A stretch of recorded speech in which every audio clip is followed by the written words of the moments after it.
राजस्थान विधानसभा के monsoon session में BJP paper leak और भ्रष्टाचार के मामले को लेकर बड़ी एग्रेसिव दिख रही है।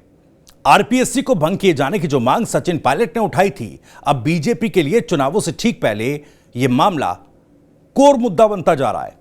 बीजेपी मांग कर रही है कि पेपर लीक मामलों की जांच सीबीआई से कराई जाए और आरपीएससी को भंग किया जाए। इसके लिए बुधवार को सदन के दौरान बीजेपी विधायक वेल में पहुंच गए। बाद में बीजेपी विधायकों ने सदन से इस मुद्दे को लेकर वॉकआउट भी कर दिया।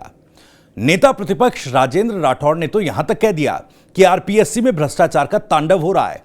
हमारी बात आप भले ना सुने, लेकिन सचिन पायलट की बात तो मान लीजिए, जिन्होंने पैरों के छालों की कसम खाकर कहा था कि आरपीएससी को भंग करना चाहिए। पेपर लीक और गड़बड़ियों के मामलों में जिनके दामन दागदार हैं, उन्हें हटाकर सीबीआई से जांच करवाई जाए, ये बीजेपी की मांग है। हमारी मत मानो, पर उनकी तो मानो पायलट साहब के, जिन्होंने अपने पैरों की छालों की कसम खाकर कहा था आरपीएससी भंग होनी चाहिए। इसलिए मैं और मेरा दल इस आरपीएससी ने अब तक जो परीक्षाएं ली है, इन सब की सीबीआई से जांच हो। आरपीएससी के मेंबरों के तार कहां से कहां तक जुड़े हुए हैं, ये पूरे तार दामन दागदार है। इस दागदार दामन के कारण से हमारी मांग है, हम अरमान लुटने नहीं देंगे नौजवानों को। अब नहीं सहेगा राजस्थान। पेपर लीक के साथ साथ नौकरी लगवाने के लिए घूसकांड जैसे मामले राजस्थान में आरपीएससी को भंग करने की मांग की बड़ी वजह बने हुए हैं और आरपीएससी में होने वाली नियुक्तियां भी विवाद और सवालों के घेरे में आ गई हैं। हाल ही में राजस्थान राज्य घुमंतु जाति समुदाय बोर्ड के पूर्व चेयरमैन और कांग्रेसी नेता गोपाल केसावत को नौकरी लगवाने के नाम पर रिश्वत लेते हुए पकड़ा गया था। इससे पहले पेपर लीक केस में आरपीएससी सदस्य बाबूलाल कटारा को गिरफ्तार किया गया था। दरअसल गहलोत सरकार पर आरोप यह है कि राजस्थान राज्य घुमंतु जाति समुदाय बोर्ड में गोपाल केसावत हो या फिर आरपीएससी में बाबूलाल कटारा, दोनों को योग्यता के नहीं बल्कि इनके राजनीतिक रसूख के चलते नियुक्तियां दी गई थी। राजस्थान सरकार के अधीन कई ऐसे बोर्ड, आयोग, निगम, मंडल, कमीशन या अथॉरिटी हैं जिनके चेयरमैन या सदस्य बनने के लिए कोई तय नियम नहीं है।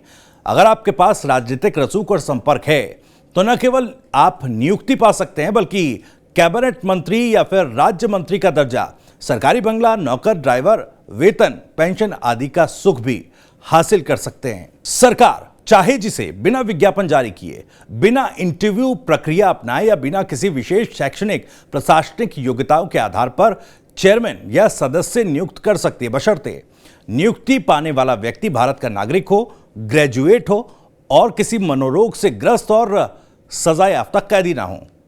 मौजूदा समय में आरपीएससी में इस तरह कई लोगों को नियुक्तियां दी गई है जिन पर विपक्ष लगातार सवाल उठा रहा है।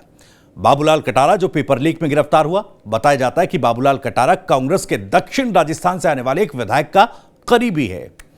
फिलहाल सरकार ने उन्हें बर्खास्त करने की फाइल राष्ट्रपति को भेजी हुई है। प्रवर्तन निदेशालय भी बाबूलाल कटारा से जेल में पूछताछ कर चुका है।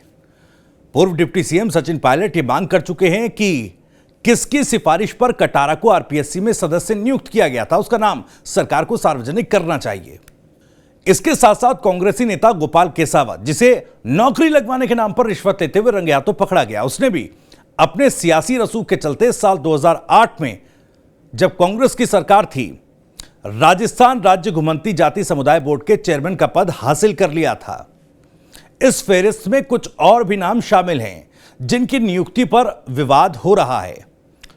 प्रख्यात कवि कुमार विश्वास की पत्नी मंजू शर्मा आरपीएससी में सदस्य हैं और गोपाल केसावत की गिरफ्तारी के मामले में पीड़ितों ने जो शिकायत पुलिस को सौंपी है, उसमें मंजू शर्मा का नाम भी शामिल है। वहीं पूर्व मुख्य सचिव निरंजन आर्य की पत्नी संगीता आर्य को भी आरपीएससी की सदस्य वर्तमान कांग्रेस सरकार ने बनाया है। साथ ही रीट पेपर लीक में बर्खास्त हुए डीपी जारोली को भी साल 2008 में कांग्रेस की सरकार के दौरान माध्यमिक शिक्षा बोर्ड का चेयरमैन बनाया गया था।